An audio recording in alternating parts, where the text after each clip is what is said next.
Автобус өрттүм. Ошонун айынан токойдум барып кирип атат. Базарындагыларга чакырылган менимче.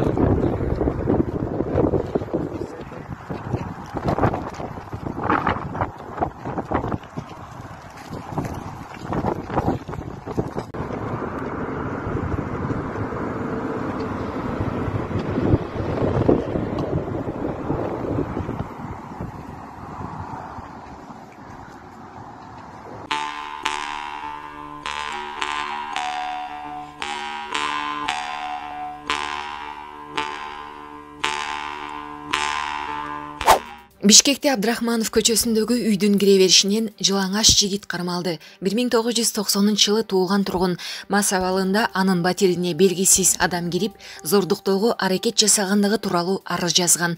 Арыз ээсинин айтымында 2002-жылы туулган жигит таңкы саат 4 чамасында батирге кирип, эшик жабык эмес болгон, чечинип, жуунуп, анан кийин 2 баласы бар аял жаткан бөлмөгө кирген.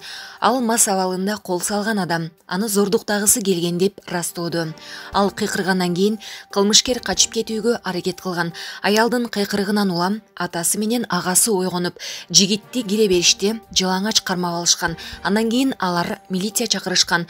Бул факт КЖБрге катталып, сотко чейинки өндүрүш башталды. Укук коргоо органдары кармалган адамды анын кара ниети болгон эмес деп бошотконун билдирди. Булак элдик медиа. Бүгүн 20-октябрда бажы тармагындагы коррупция фактысы боюнча козголгон өндүрүштүн алкагында мамлекеттик бажы кызматынын төрагасынын мурдагы орун басары Райымбек Матраимов кармалып, УКМКнын имаратына алып келинди. Ал эми Матраимов өзү келди деген маалыматты УКМК төгүндөп, кармалган учурдагы сүрөттөрдү жайылады.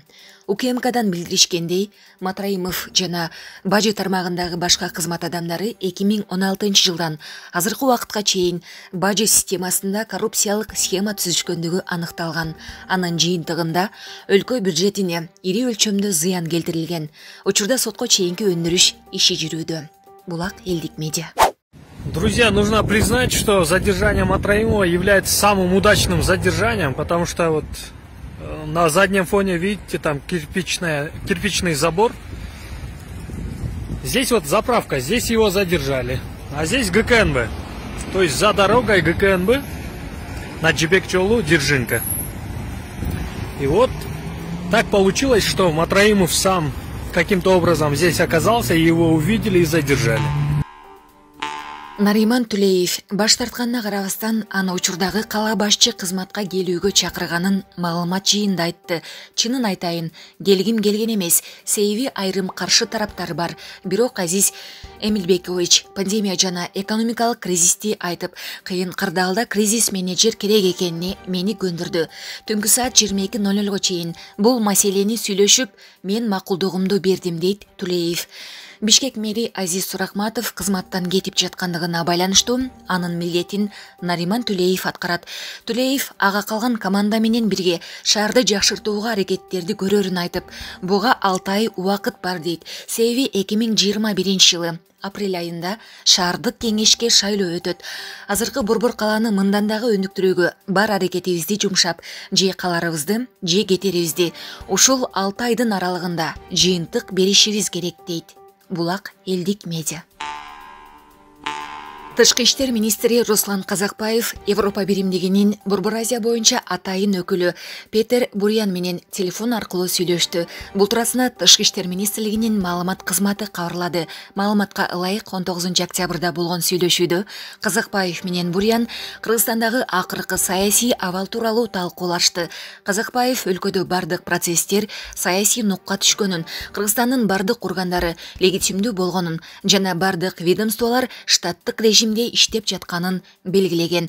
Сүйлөшүүнүн алкагында Казакбаев Кыргызстандын бюджетин колдоого, каржылык жардам көрсөтүү мүмкүнчүлүгүн карап чыгууну өтүнгөн. Ошондой эле каржылык макулдашуулар долбоорлору боюнча Кыргыз жана Европа тараптын жолугушуусун уюштурууну сунуштаган.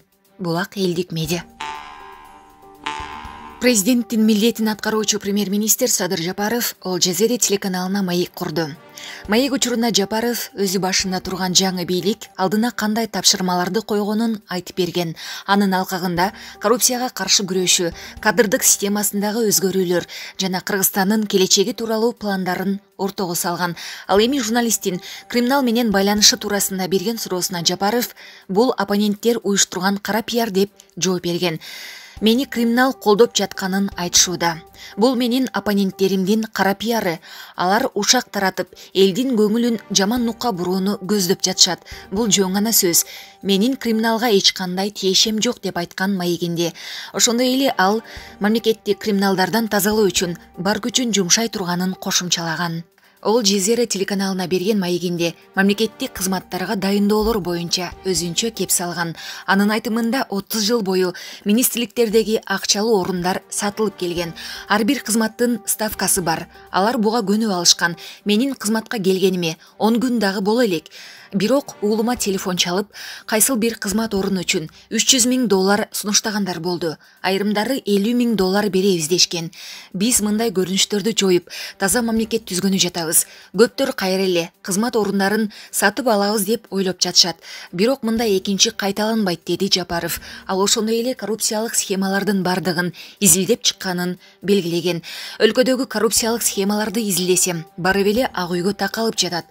Алар бизнесмендер жана министрликтер менен биргеликте бюджеттин акчасын урдашкан. Мен мындай схемаларды толук билдим. Эми алардын бардыгын жок кыла баштайм. Буга көп деле убакыт кетпейт. 2 айдан кийин жыйынтыгын көрөсүздөр. Биз сөз менен эмес, иш менен далилдейбиз, деди ал. Жапаров интервьюда Кыргызстандын келечеги, кадрдык система, коррупция менен күрөш боюнча дагы кеп козгогон. Булак Спутник KG. Эл аралык террористтик уюмдун 2 мүчөсү кармалды. Бул тууралуу Кыргыз Республикасынын улуттук коопсуздук боюнча мамлекеттик комитеттин басма сөз кызматы билдирет. Маалыматка ылайык 19 октябрда УКМК тарабынан эл аралык террористтик уюмдардын жашыруун структураларын жана аларды каржылоо каналдарын аныктоого, алдын алууга жана бөгөт коюуга багытталган ыкчам издөө иш-чараларынын жүрүшүндө Кыргыз Республикасынын Ички иштер министрлиги менен биргеликте Жалал Абад шаарынын жарандары кармалды. Кармалгандар 19 октябрь күнү эртең менен ишкерге кол салып, 400,000 сом өлчөмүндөгү акча каражатын урдап кетишкен. Аларды кармаган учурда урдалган акча каражаттар, жасалма чет элдик валюталар, ток менен уруучу аппарат жана бычак менен сайылуучу нерселер, далил зат катары табылып алынды. Кармалгандар Сириянын аймагындагы мыйзамсыз куралдуу топтордун ишмердүүлүгүнө катышып жана эл аралык террористтик уюмдардын башчыларынын көрсөтмөсү менен эту мүчөлөрүнө каржылык колдоо көрсөтүү үчүн тоноолорду уюштуруу максатында Кыргыз Республикасынын аймагына келишкен. Сотко чейинки өндүрүштүк материалдар кылмыштардын жана жоруктардын бирдиктүү реестрине катталды. Кармалган адамдар Жалал Абад шаардык милициянын тергөө камак жайына киргизилди. Тергөө жүрүп жатат. Булак элдик медиа. Раим Матраимов фамилиясын алмаштыруу үчүн Ош шаарындагы жарандык актылардын абалын каттоо бөлүмүнө жеке өзү кайрылган. Бул туурасында мамлекеттик каттоо кызматы расмий түрдө билдирди. Матраимов аттуу жаран аты жөнүн өзгөртүүнү сурап кайрылган. Фамилиясын алмаштыруу процедурасы Кыргыз Республикасынын мыйзамдарынын алкагында жүргүзүлгөн. Ал аты жөнүн өзгөртүү тууралуу күбөлүктү алгандан кийин айди паспортун алмаштыруу үчүн Ош шаарындагы калкты тейлөө борборуна кайрылган. Бирок аталган жаранга документ берүүгө тыюу салуу боюнча чечим бар болгондуктан ага берүүдөн баш тартышкан деп айтылат маалыматта. Мамкаттоо укук органдары тарабынан жүргүзүлгөн иш-чаралардын алкагында Ош шаарындагы калкты тейлөө борборлорунан жогоруда аталган паспорт алынганын белгилейт. Булак Спутник KG. Экономикалык кылмыштарга каршы күрөшүү мамлекеттик кызматынын борбордук кеңсесинде төрага Сыймык Жапыкеевдин жетекчилиги астында жыйын өттү. Ага аталган кызматтын ыкчам иликтөө кызматкерлери катышты. Бул тууралуу аталган башкармалыктын басма сөз кызматы билдирди. Финанс полициясынын төрагасы республиканын бардык аймактык бөлүмдөрүнүн ишин күчөтүү, өлкөнүн экономикалык коопсуздугунун деңгээлин чыңдоо, мамлекеттик бюджетке келтирилген зыяндын ордун толтуруу боюнча ишти жогорулатуу тапшырмасын берди. Ошондой эле коррупцияга каршы коомдук ишти жана калк менен өз ара аракеттенүүнү күчөтүү зарылдыгын белгиледи. мамлекеттик бюджетке ири өлчөмдө зыян келтирген жогорку кызмат адамдарына жана мыйзамсыз иштеген ишкерлерге каршы ишти натыйжалуу жүргүзүү керек. Бирок бир тыйындык зыян келтирген майда иштерди кармап, аларды иштин жыйынтыгы деп айтуу туура эмес, деди Жапакеев. Финпол учурда бир катар резонанстуу кылмыш иштери тергелип жаткандыгын кошумчалады. Булак репортер Кейжи. Президенттин милдетин аткаруучу жана премьер-министр Садыр Жапаров Россия 24 телеканалына кыргыз тилинде интервью берди. Видео интервью кечээ 14 октябрда жарыяланган. Анда ал журналисттин президенттик шайлоого катышуу тууралуу суроосуна жооп берип, баш мыйзам боюнча президенттин милдетин аткаруучу шайлоого катыша албай турганын, учурда парламентте шайлоо жөнүндө мыйзамга өзгөртүүлөр киргизилип жатканын, анын жыйынтыгында мыйзам боюнча шайлоого катышууга боло турган болсо, анда катыша турганын, бирок азырынча бул маселе боюнча чечим кабыл алына электигин белгиледи. Ошондой эле ал Кыргызстан менен Россиянын учурда мамилеси жакшы экенин, келечекте дагы жакшы боло турганын белгиледи. Муну менен бирге ал Кыргызстан башка мамлекеттер менен бирдей негизде өз ара аракеттенишерин баса белгиледи. Булак Кыргыз Today. Каракөл шаарына караштуу 2 айыл аймактын башчыларына коркутуулары болду. Бул тууралуу 19 октябрда шаардык коллегияда мэр Ильяс Эркеев билдирди. Анын айтымында 5 октябрдан 8 октябрга чейин жетекчилерге коркутуулар болсо, прокуратурага, УКМКнын шаардык бөлүмүнө, милицияга кайрылышы керек. Өткөнү Кетмен Төбөдө 15 бала айыл өкмөт башчысын коркутуп, иш бөлмөсүнөн кууп чыккан экен. Аны уруп, коркутуп, жумуштан кетүү боюнча арыз жаздырышкан. Прокуратура, УКМКнын өкүлдөрү ушул боюнча кабарыңыздар барбы же жокпу билбейм. Муну дыкаттык менен текшерип берсеңиздер. Мына жазы кечүү айыл аймагынын башчысына да ишиңди тапшыр деген коркутуулар болуп жатыптыр. Бул жерде бардык жетекчилер отурасыңар. Коркутуу болсо мага кайрылыңыздар. Бул боюнча укук органдарына кайрылабыз. Чара көрүш керек. Отуруп келген көчө балдары же сүйлөгөн сөздөрүнүн рааттуулугу жок жарандар. Бизде да митинг кылып интрига жаратты. Мунун артында опузалап талап кылуу беренеси менен отуруп келген 2-3 бала бар экени айтылууда. Аны тактап жатабыз. Урматтуу жетекчилер, ишиңерге так болгула, өз убагында келип, өз учурунда кеткиле. Жарандарга болгон мамилеңер сыйлык болсун, деди мэр Эркеев. Буга чейин 7 октябрда мэриянын алдына топтолгон жаштар мэрдин өзүн дагы кызматтан кетүүсүн талап кылышканы маалымдалган. Булак Турмуш Кейжи.